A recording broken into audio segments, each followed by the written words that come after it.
Et je donne la parole à Monsieur Francis Vercamer pour le groupe Union des démocrates et indépendants. Merci Monsieur le Président, Madame la Ministre, Monsieur le Ministre, mes chers collègues. Au terme de nos débats, force est de constater que ce projet de loi de financement de la sécurité sociale dessine en réalité un budget en trompe-l'œil. Le retour annoncé à l'équilibre ne parvient pas, en effet, à dissimuler le déficit cumulé des régimes de base et celui du FSV pour un montant minimum de 4,2 milliards en 2017. Encore convient-il d'ajouter la situation de la dette sociale qui, atteignant 155 milliards d'euros fin 2015, reste à un niveau particulièrement élevé.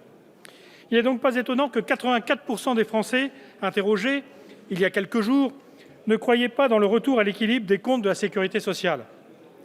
Nos compatriotes ne partagent pas l'optimisme du gouvernement parce qu'ils savent que si les déficits se réduisent, c'est parce que tout au long de ce quinquennat, le gouvernement a privilégié l'augmentation des taxes au détriment de la réforme de structure.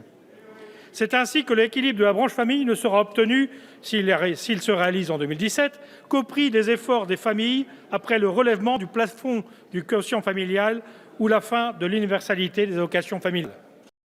Nos concitoyens n'ont pas confiance parce qu'ils devinent que les perspectives de retour à l'équilibre sont fondées sur des hypothèses de croissance dont le réalisme est discuté.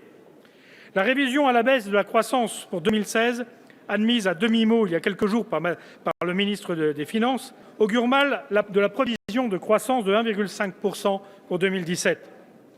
Enfin, nos concitoyens ont bien conscience que les principaux enjeux auxquels notre protection sociale est confrontée n'ont pas trouvé depuis 4 ans de réponse à la hauteur.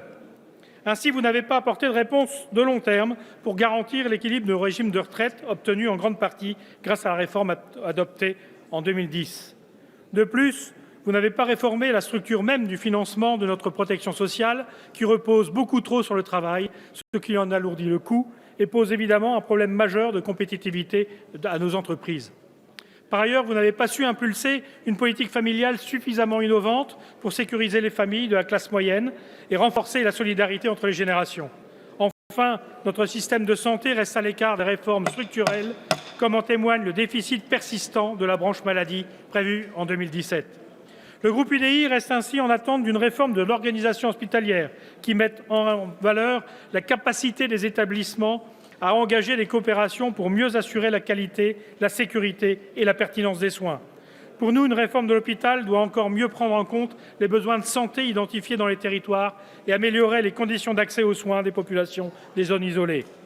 Nous restons également en attente d'une meilleure adéquation de l'offre de soins aux réalités démographiques et sanitaires avec la mise en œuvre d'objectifs régionaux des dépenses d'assurance maladie.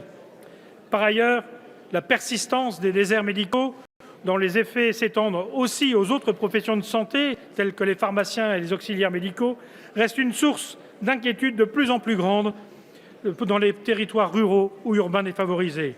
Les quelques mesures prises au cours des 4 dernières années ne comblent pas l'insuffisance du nombre des médecins dans ce secteur. Elles restent largement insuffisantes pour répondre aux attentes des populations concernées et symbolisent à nos yeux, à elles seules, l'échec global de votre politique de santé. La place du médicament et de l'innovation pharmaceutique reste enfin à affirmer dans un contexte de forte concurrence. Nous regrettons que le médicament soit, depuis 4 ans, la variable d'ajustement de chaque PLFSS. Ce projet de loi ne traduit donc pas une politique tournée vers l'avenir. À titre d'exemple, on ne peut que regretter les obligations d'affiliation imposées par ce texte aux utilisateurs de plateformes collaboratives sans avoir au préalable une vision d'ensemble de ce secteur et au risque de freiner considérablement le développement de tout un pan d'activité. Les députés du groupe UDI, avec nos compatriotes, sont attachés aux principes fondamentaux de notre sécurité sociale. Les grandes réformes qui permettraient d'en garantir la pérennité restent malheureusement à accomplir. Aussi, parce que ce projet de loi traduit toutes les faiblesses de la politique que vous menez depuis 4 ans, nous ne pourrons que lui opposer un vote défavorable. Merci, Monsieur Vercamer.